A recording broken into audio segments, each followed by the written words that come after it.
Everyone, this is doctor Ranjana from global institute for IAS. तो बेटा आज है हमारा second lecture revision series for PCS prelims this year. और रिवीजन सीरीज में सबसे पहले मैंने जो आपके लिए सब्जेक्ट चूज किया है वो है कॉन्स्टिट्यूशन। उसका पार्ट 1 में ऑलरेडी आपको दे चुकी हूँ और पार्ट 2 में कंटिन्यू करेंगे फिर से बेटा शेड्यूल्स। अब ये शेड्यूल्स में सिर्फ वही डील करूंगी जो मुझे लगता है कि आपके एग्जामिनेशन पॉइंट ऑफ व्यू से बहुत बहुत इंपॉर्टेंट है और जहां पे जनरली थोड़ी सी इन डेप्थ क्वेश्चन जब आ जाते हैं तो आप उनको सॉल्व नहीं कर सकते, राइट। तो मेरा जो ये रिवीजन बैच है इसके अंदर पूरा सिलेबस कवर नहीं होगा, लेकिन जो टॉपिक्स पता है कि chances are very very very high, more than 99%, वो टॉपिक्स मैं आपके साथ डिस्कस करने वाली हूँ। जितना डिटेल में जाने की जरूरत है उतना मैं आपको ऑलरेडी डिटेल में लेकर जाऊंगी, तो मेरे साथ आप अपनी रिवीजन करते रहिए, राइट। तो जल्दी से स्टार्ट करते हैं आज का हमारा शेड्यूल। और इसमें सबसे पहले हमारी डिस्कशन किसकी होने जा रही है? This is with your 10th schedule, right. Now 10th schedule आप सबको पता है क्या है? Anti defection act. किसके साथ आया? 52nd अमेंडमेंट के साथ आया। डिफेक्शन क्या होती है? Switching political allegiance. आप अपनी जो है पार्टी बदल रहे हो, दल बदल कर रहे हो, particularly when a member of a political party leave the party and joins another party और become independent. So anti defection law जो है in India was enacted in 1985, 52nd amendment act के साथ ही आया और इसके साथ ही हमारा 10th शेड्यूल जो है वो ऐड किया गया था। इंपॉर्टेंट प्रोविजंस आप देख लो और इनको बहुत अच्छे से मगअप करो अगर अब तक नहीं याद किए हैं तो। First is if a member of a house belonging to any political party become disqualified for being a member of the house।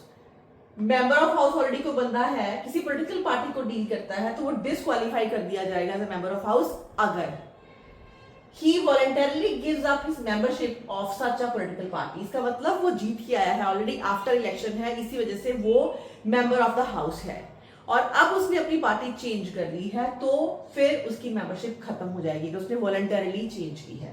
Second, if he votes और abstain from voting in such house contrary to any direction issued by his political party without obtaining prior permission of such party and such act has not been condoned by the party within 15 days।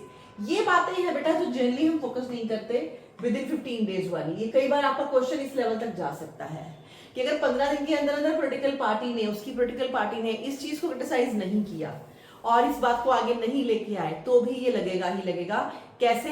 अगर इसको हम बोलते हैं whip of a political party, तो अगर उसने अपनी political party की जो गाइडलाइंस हैं किस तरह वोटिंग के टाइम पे उसने एक्ट करना है वो नहीं फॉलो कर रहा।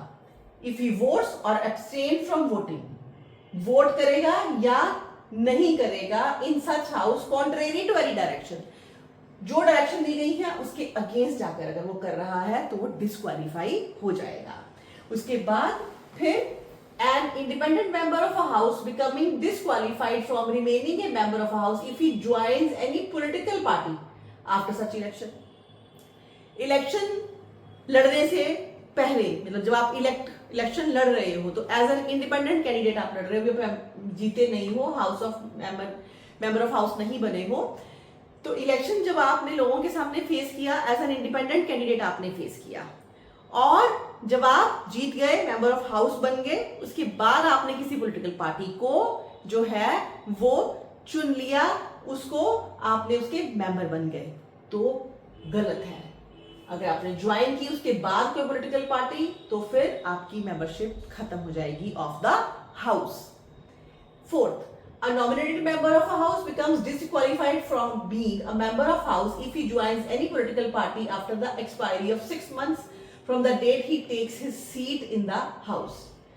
a nominated member, अब nominated member जो है वो disqualify हो जाता है being a member of the house if he joins any political party after the expiry of 6 months। 6 months के विदिन आपको पता है कोई भी nominated candidate है तो उसको इलेक्शंस फेस करनी होती है, तो वो इलेक्शन फेस कर सकता है nominated member as an independent भी, लेकिन कॉमन सेंस है उसको नॉमिनेट क्यों करेगा अगर वो किसी भी पॉलिटिकल पार्टी के क्लोज ना हुआ और पॉलिटिकल पार्टी खास करके कौन सी, जो कि रूलिंग पार्टी है। तो वो रूलिंग पार्टी से अगर अपना चेहरा बन के विदिन 6 मंथ्स वो इलेक्शन फेस करके house of member of the house बन जाता है, लेकिन उसके बाद वो अपनी पॉलिटिकल पार्टी चेंज करता है, even this is also defection. Exception क्या है? The above disqualification on the ground of defection does not apply in the following 2 cases. कौन से 2 केसेस हैं जहां पे कि नहीं होगा? बात करने का स्टाइल है बेटा सिर्फ। तो if a member goes out of his party due to merger of a party with another party, a merger takes place when 2/3 of the member of the party have agreed to such a merger. अगर कोई बंदा अपनी political party छोड़ के किसी और party में जा रहा है लेकिन अकेले नहीं जा रहा, उसकी पॉलिटिकल पार्टी किसी और पार्टी में मर्ज हो रही है और उसके साथ 2/3 बंदे हैं, तो फिर ये डिफेक्शन नहीं है। इसको हम दूसरी वर्डिंग में ऐसे बोल देते हैं कि अगर मर्जर है तो वो मर्जर 2/3 से अगर कम हुआ तो सारे बंदे डिफेक्शन के अंदर आ जाएंगे, और अगर 2/3 है या 2/3 से ज्यादा है तो फिर वो डिफेक्शन काउंट नहीं होगी। दूसरी एक्सेप्शन क्या है? If a member after being elected as the presiding officer of the house voluntarily gives up the membership of his party or rejoins it after he ceases to hold that office, this exemption has been provided in view of the dignity of the impartiality of the office. इसके अंदर क्या है आपका very important point कि अगर presiding officer है, presiding officer अपनी political party को छोड़ सकता है, वैसे भी उसके लिए ऑब्जेक्टिव होना बहुत जरूरी होता है।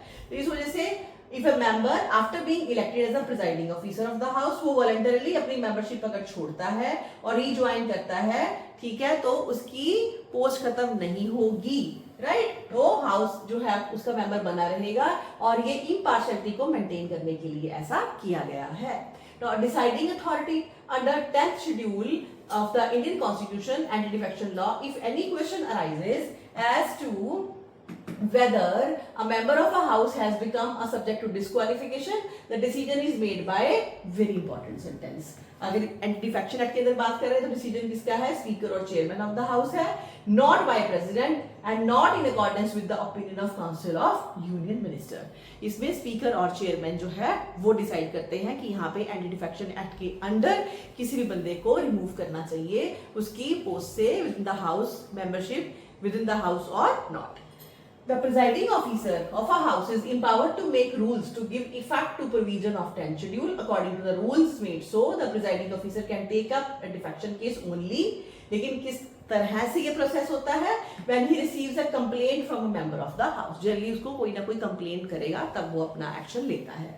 The whip is responsible for communicating the party's position. इस तरह से एक और पोस्ट होती है whip की, जो ये सारा काउंट डाउन करते हैं कि आप पॉलिटिकल पार्टी के अकॉर्डिंगली डायरेक्शंस में चल रहे हो या नहीं at the time of your voting. तो ये पार्टी की पोजीशन होती है to its members and insuring they vote in line with that position. So in the case of member defying the whip and voting against the party's official position, they may be subject to disciplinary action under the anti-defection law. और इसके साथ ही एक और provision है आपका, that is with the split. अगर आपकी split है तो अगर वो 1/3 से ज्यादा है आपकी स्प्लिट और आप किसी भी अपनी पार्टी को छोड़ के मोर देन 1/3 मेंबर हो और अपनी पार्टी से अलग होके अपनी नई पार्टी बना रहे हो, स्प्लिट कर रहे हो, then this is not defection, right? Now, several amendments as to anti-defection law were made through 91st Amendment. तो उसके बाद 91st Amendment आपको पता है उसने चेंजेस करी हैं आपकी 10th शेड्यूल के अंदर इन 2003। क्या क्या हुआ? सबसे रेलिवेंट आपका यही है क्या? बिकॉज ये सब क्यों हुआ था? जब आपको पता है आपकी सिंगल पार्टी गवर्नमेंट नहीं आई, कोलिशन गवर्नमेंट्स आ रही थी, तो कोलिशन गवर्नमेंट्स में बहुत ज्यादा पार्टी की सपोर्ट के चक्कर में जो आपकी रीजनल पार्टीज थी वो डिमांड करती थी कि हमें जो है वो आप मिनिस्टर्स जो है उसकी जो पोस्ट दो, और इस वजह से वो बहुत ज्यादा बार्गेनिंग होने की वजह से काउंसिल ऑफ मिनिस्ट्री जो है वो बहुत बड़ी होने लगी थी। तो इस वजह से उसके अगेंस्ट जो है उसको रोकने के लिए आपकी 91st अमेंडमेंट की गई। So total number of ministers including prime minister and the central council of ministers shall not exceed 15% of the total strength of Lok Sabha. Lok Sabha की टोटल स्ट्रेंथ से आप जो है 15% से ज्यादा अपने काउंसिल मिनिस्ट्री में नहीं ले सकते। Then member of either house of parliament belonging to any political party who is disqualified on the ground of defection shall also be disqualified from being appointed as a minister. Obviously, अगर किसी भी house में either house of the parliament belonging to any political party जिसको कि disqualify कर दिया गया है on the basis of defection, तो फिर वो डिस्क्वालीफाई हो जाएगा as a minister also, जो क्योंकि वो member of the house भी नहीं रहने वाला। Third, total number of ministers including CM, अब स्टेट्स के अंदर हम बोले तो in the council of ministers in the state shall not exceed 15%. 15% का रूल स्टेट के अंदर भी है of the total strength of their lower house legislative assembly, लेकिन कुछ हमारी असेंबलीज बहुत छोटी हैं, but the number of ministers including the chief minister ध्यान दो, in a state shall not be less than 12। तो किसी भी स्टेट के अंदर जो उनकी काउंसिल ऑफ मिनिस्ट्री है उसके अंदर 12 से कम नहीं होने चाहिए, इंक्लूडिंग सीएम, राइट, बिकॉज कई हमारे स्टेट जो है वो बहुत छोटे हैं। Then next is your a member of either house of a state legislature belonging to any political party who is disqualified on the ground of defection shall also be disqualified as a minister। वैसे ही जैसे हमने लोकसभा में, जैसे ही हमने राज्यसभा के अंदर देखा। Now a member of either house of parliament or house of state legislature belonging to any political party who is disqualified on the ground of defection shall also be disqualified from holding any remunerative political post। तो अब ये भी आपको statement आ सकती है, लेकिन हमने इतना पढ़ा नहीं तो हमें प्रॉब्लम हो सकती है। तो यहाँ पे क्या कह रहा है कि चाहे आपका पार्लियामेंट है, चाहे स्टेट लेजिस्लेचर है, अगर उसकी डिस्क्वालिफिकेशन हुई एंटी डिफेक्शन में तो वो डिस्क्वालीफाई हो जाएगा किसी भी पॉलिटिकल पोस्ट पे जिसपे कि उसको रिम्यूनरेशन मिल रहा है, जिसके बदले उसको कोई ना कोई सैलरी मिल रही है। The provision of 10th schedule pertaining to exemption from disqualification in case of split by 1/3 member, जो 1/3 मेंबर की आपकी एग्जाम्पशन थी, जो मैंने अभी आपको लिख के बताया था वो point, of a member of legislature party has been deleted. तो अब स्प्लिट वाली प्रॉब्लम जो है वो जो आगे उसके ऊपर क्वेश्चन मार्क था कि अगर 1/3 से कम है तो डिस्क्वालीफाई हो जाएगा, अब नहीं है। ये बात जो है ये अब खत्म कर दी गई है, बिकॉज अब किसी भी तरह का स्प्लिट जो है वो अलाउड नहीं है। Pertaining to exemption from disqualification in case of split 1/3 of party has been deleted. Exemption को डिलीट कर दिया गया है, मतलब अब स्प्लिट जो अगर आप करोगे तो फिर डेफिनेटली आपका जो है मेंबरशिप ऑफ द हाउस वो डिस्क्वालीफाई हो जाएगी under anti defection act. It means that defector have no more protection on the ground of split.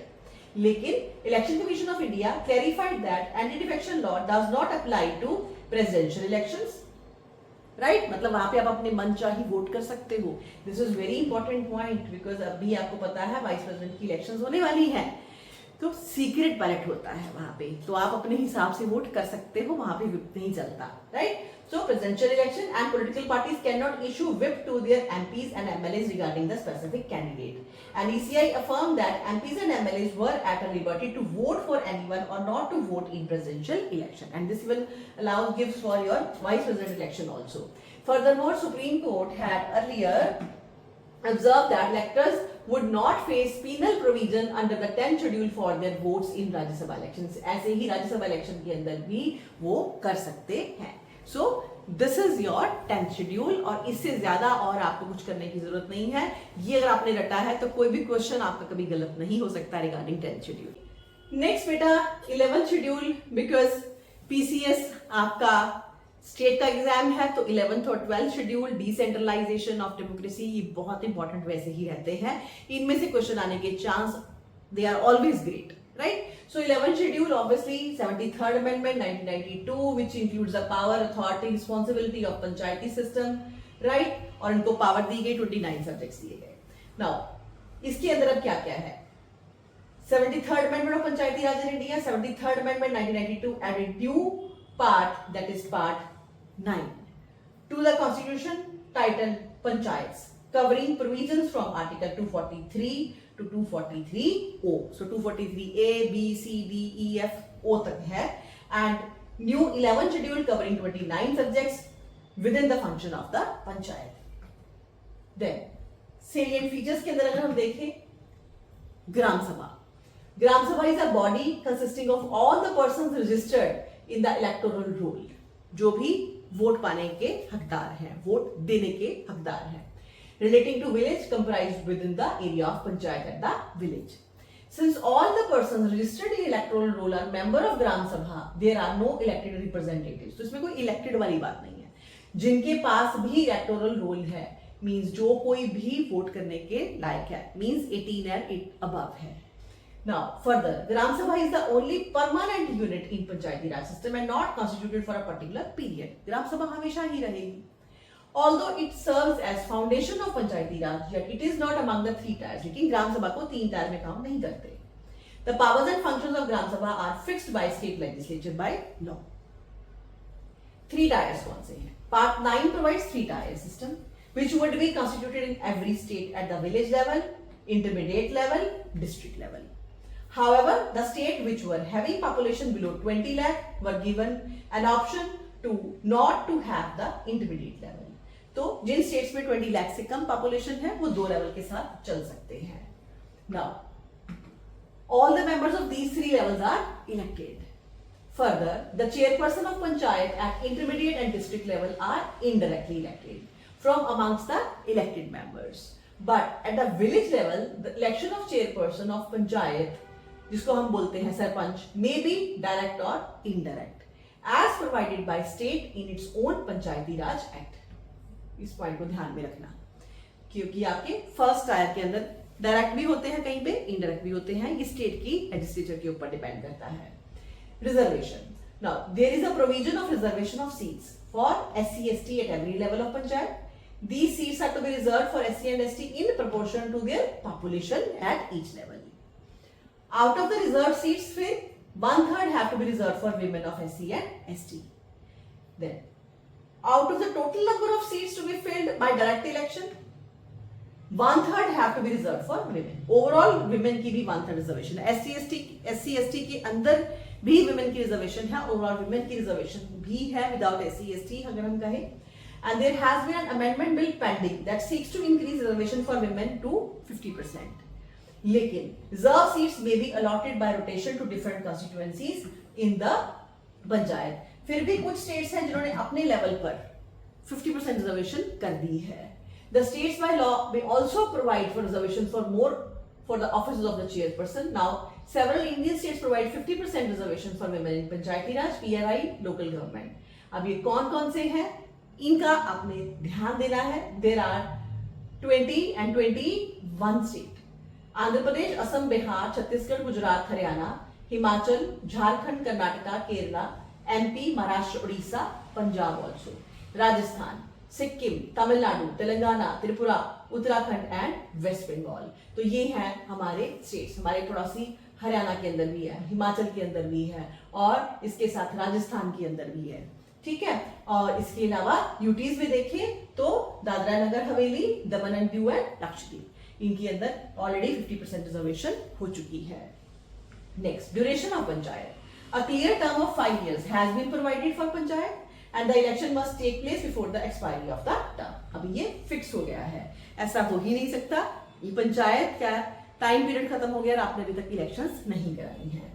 Now, however, the panchayats may be dissolved earlier on a specific ground in accordance with the state legislature. कौन से ground पे इसको dissolve कर सकते हैं mention नहीं है, as per state legislation ही है.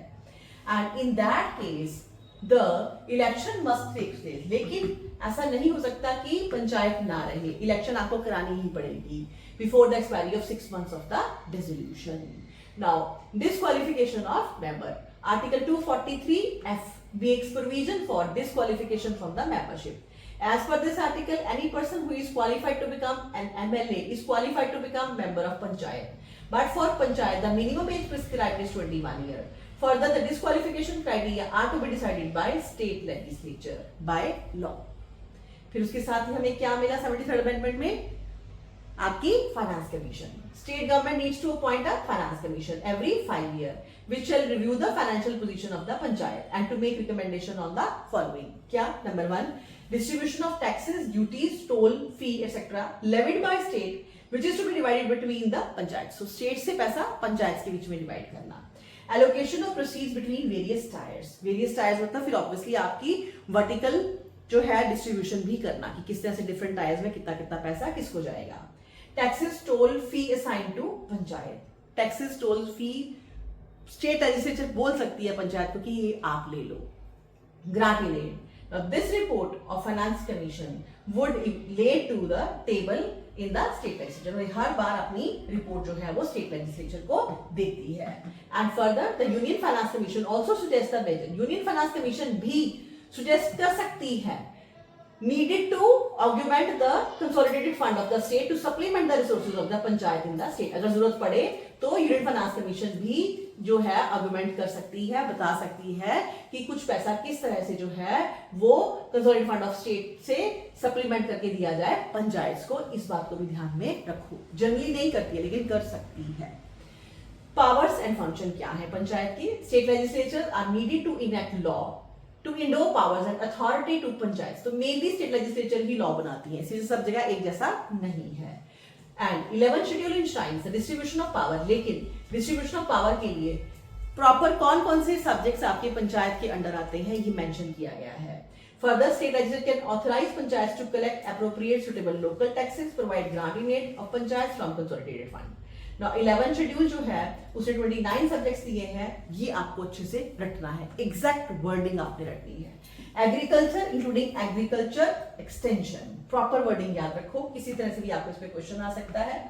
Then land improvements, implementation of land reform, land consolidation, soil conservation also.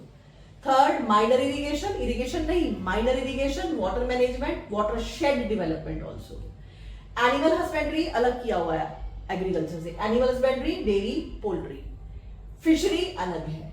फिर फॉरेस्ट्री में social forestry and farm forestry है, उसके साथ ही माइनर फॉरेस्ट प्रोड्यूस है, स्मॉल स्केल इंडस्ट्रीज हैं, right, including food processing industry, khadi, village and cottage industry, rural housing, drinking water, fuel and fodder, then roads, then culverts, bridges, ferries, waterways and other means of communication भी पंचायत के अंदर है। Then उसके साथ ही और क्या क्या टॉपिक्स पे ये फोकस करते हैं उसके डेवलपमेंट के लिए, that is rural electrification including distribution of electricity, non conventional energy sources पे भी ये इनको काम करना चाहिए, ये इनके अंडर है। पॉवर्टी एलिवेशन प्रोग्राम पे ध्यान देना, then education including primary and secondary schools तक, then technical training and vocational education also, adult and non formal education, 3 तरह की तो एजुकेशन ही है, लाइब्रेरीज हैं, कल्चरल एक्टिविटीज हैं, मार्केट एंड फेयर्स हैं, health and sanitation including hospitals, primary health centres and dispensaries हैं, फैमिली वेलफेयर है अलग से, विमेन एंड चाइल्ड डेवलपमेंट है, social welfare including the welfare of handicap specially mentioned है and mentally retarded also, and 27th आपका है the welfare of weaker section in particular of the scheduled caste and scheduled tribe, 28th है PDS public distribution system, and 29th is your maintenance of public assets. तो ये 29 subjects आपको by heart जो है वो जरूर याद होनी चाहिए। Audit of account, now state government can make provision for audit of account of panchayats, किस तरह से ऑडिट होगा ये अगेन स्टेट जो है वो डिसाइड करेगा। इलेक्शंस, नाउ आर्टिकल 243 के कुछ आर्टिकल्स आपको याद होने चाहिए बाय हार्ट, हो सके जितने ज्यादा कर सकते हो उतने आप करो। 243 के ए से लेके ओ तक है, तो के में क्या है, provision with respect to election of panchayat. This article provides for constitution of a state and election commission, इसमें आपको अलग से क्या बनाना पड़ेगा, स्टेट इलेक्शन कमीशन बनानी पड़ेगी। In respect of panchayat, this state election commission would have the power to supervise, वैसे ही direct control the election of the panchayat and also prepare the electoral rule. The article maintain the independence of election commission by making provision that the election commission of this जो है commissioner would be removed only in the manner on the same ground as judge of high court. Very important statement. अगर आपने state election commissioner को हटाना है तो कैसे हटाओगे, वैसे ही वही सेम ग्राउंड है जैसे कि आप जज ऑफ हाई कोर्ट को हटाते हो। इस तरह की स्टेटमेंट पे आपको क्वेश्चन अक्सर पूछ सकते हैं और वहां पे आप सोचते रहते हो कि है या नहीं है, पक्का नहीं पता और टाइम वेस्ट करते हो और बहुत बार गलत कर देते हो। तो अभी इस पे अच्छे से आप ध्यान दो बेटा इस फैक्ट पे। Now if there is a dispute in panchayat election, the court have no jurisdiction over them.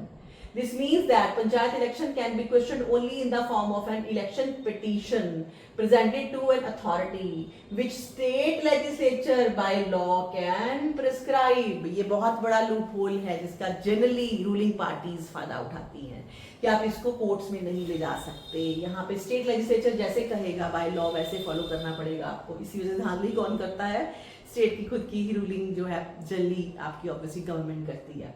The election commissioners for this reason is to be appointed by governor, लेकिन इलेक्शन कमीशन सही से काम करे इसके लिए उसकी अपॉइंटमेंट जो है वो गवर्नर करता है। मतलब इलेक्शन कमिश्नर अगर चाहे स्टेट इलेक्शन कमिश्नर तो वो ढंग से काम कर सकता है, उसको रिमूव करने के लिए सीएम के पास कोई खास पावर नहीं है, वैसे ही रिमूव करना पड़ेगा जैसे जज ऑफ हाई कोर्ट करते हैं। और उसकी आपकी जो अपॉइंटमेंट है वो भी सीएम नहीं कर रहा, वो गवर्नर कर रहा है।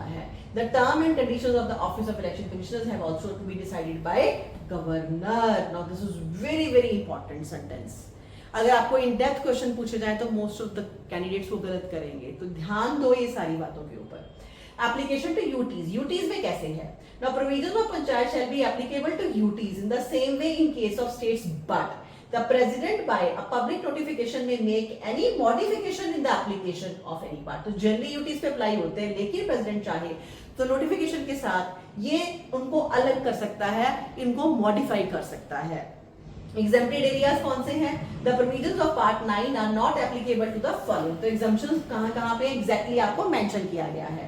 Entire states of Nagaland, Meghalaya and Mizoram, hill areas in the states of Manipur for which district councils are there, वहां पे ये नहीं होता। एंड उसके साथ ही further the district level provisions shall not apply to hill areas of districts of even Darjeeling in the state of West Bengal which affects the Darjeeling Gorkha hill council. And then reservation provisions are not applicable to Arunachal Pradesh also. This is very very important. इसको अच्छे से mug up कर लो कौन कौन से areas exempted हैं आपके जो 11th शेड्यूल से, right. Next is our 12th schedule. Now it was added through 74th Amendment 1992, marked the major step toward decentralization. कहाँ पे? अर्बन एरियाज के अंदर कौन से आर्टिकल्स आते हैं? 243P and 243ZG. Its key provisions including granting municipalities constitutional status, enabling decentralization from state government, then authorizing them to plan for economic and social development. दोनों words पे ध्यान दो, economic development, social economic भी है, economic and social development, and allowing state legislature to authorize municipalities to even levy certain taxes. वो खुद state जो है उनको authorize करेगा. Then types of municipal bodies और आर्टिकल 243W के अंदर आपकी नगर पंचायत है फॉर ट्रांजिशनल एरिया, रूरल से अर्बन में जाते हुए, municipal council smaller urban area and municipal corporation for larger urban areas है बेटा। Then 12th शेड्यूल के अंदर आपके 18 फंक्शनल आइटम्स हैं। Urban planning including town planning, ध्यान दो, regulation of land use, construction of building also, planning for economic and social development, यहाँ पे भी रोड्स एंड ब्रिजेस आता है। अभी आपको पता है फ्लड्स का टाइम चल रहा है तो क्वेश्चन बनता है। Then water supply for domestic, industrial and commercial purposes, and then 6th is your public health, sanitation, conservancy, solid waste management also, fire service, urban forestry है यहाँ पे, protection of environment and promotion of ecological aspects, safeguarding the interest of weaker section of society including again handicaps and mentally retarded, ये आप common कर सकते हो कि कौन सी पंचायत के अंदर भी है, म्युनिसिपैलिटी के अंदर भी है। Slum improvement upgradation है, urban poverty elevation, provision of urban amenities and facilities जैसे कि park, garden, playgrounds, promotion of cultural, educational, aesthetic aspects हैं, burial and burial grounds, cremation grounds हैं आपके, इलेक्ट्रिक अगर हैं क्रीमेटोरियम तो। देन केटल पॉन्ड्स अलग से, prevention of cruelty to animals, very very important, very very important, ये खुद के इनके अंडर है, इन्होंने ये प्रिवेंशन करनी है क्रुएल्टी टू एनिमल्स, खुद क्रुएल्टी नहीं कर सकते। एंड देन इसी तरह से ही आपका वाइटल जो है स्टेटिस्टिकल जो including registration of births and deaths ये सब करती हैं, and public amenities including street lightning, parking lots, bus stop, public convenience and regulation of slaughter houses and tanneries. So ये सारी चीजें आप बहुत अच्छे से लर्न करके रखो बेटा, these are very very important, और अच्छे से तैयारी करके जाएंगे बेटा तो कैसे हमारे क्वेश्चंस गलत हो सकते हैं। फिर तो सिर्फ इतना ही है कि आपने एग्जाम में क्वेश्चंस को ढंग से पढ़ना है, बहुत अच्छे से बिटवीन द लाइंस जो है आपने रीड करना है। So this is all for today. छोटे छोटे सेशंस ही रखने वाले हैं, नया सेशन जल्दी ही लेके आने वाली हूँ। प्लीज आप अपनी फीडबैक प्रोवाइड कीजिए, बताइए आपको कैसा लग रहा है और क्या चाहते हैं, कौन कौन से एरियाज में आप चाहते हैं कि मैं डेफिनेटली वीडियोस बनाऊं। वो सब तभी हो पाएगा अगर आप मेरे को फीडबैक दोगे, और अच्छा काम तभी होता है बेटा अगर वो इंटरेक्टिव हो। तो अगर हम सोशल मीडिया पे हैं इसका मतलब ये नहीं है कि टू वे इंटरेक्शन नहीं हो सकता। Yes, two way interaction are possible, लेकिन वो कहाँ से है? आपके कमेंट्स के थ्रू ही है। तो प्लीज आप अपनी फीडबैक दीजिए, लाइक कीजिए अगर आपको पसंद आ रहा है ये एफर्ट, और शेयर कीजिए। शेयरिंग इज ऑलवेज गुड, ठीक है, जितना शेयर करोगे उतना ही अच्छा होता है हमारे लिए। कुछ अच्छा काम भी करना चाहिए लाइफ के अंदर, और खुद से अपने लिए भी बहुत कुछ करना चाहिए। वो क्या है? बहुत ज्यादा मेहनत। तो thank you so much for watching, मिलती हूँ नेक्स्ट वीडियो में।